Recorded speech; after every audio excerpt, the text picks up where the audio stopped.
गेल्या काही दिवसापासून उत्तर पुणे जिल्ह्यामध्ये जुन्नर, आंबेगाव, शिरूर, राजगुरुनगर या सगळ्या परिसरामध्ये रात्रीच्या वेळेला ड्रोन फिरतात असं अनेक लोकांनी पाहिलेलं आहे आणि त्याप्रमाणे रिपोर्ट पण केलेला आहे। या संदर्भामध्ये मला प्रशासनाने कळवल्यानंतर मी जिल्हाधिकाऱ्यांशी बोललो।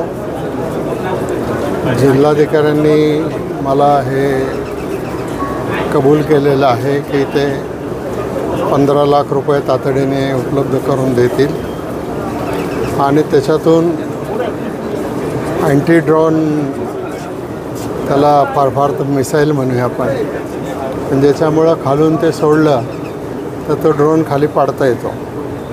तर ते लवकरच त्याची खरेदी जिल्हाधिकारी करतील आणि त्याचा उपयोग या आपल्या सगळ्या भागामध्ये होईल, जेणेकरून हे जे ड्रोनच्या मार्फत सर्वेक्षण चालतं वगैरे वगैरे हे सगळं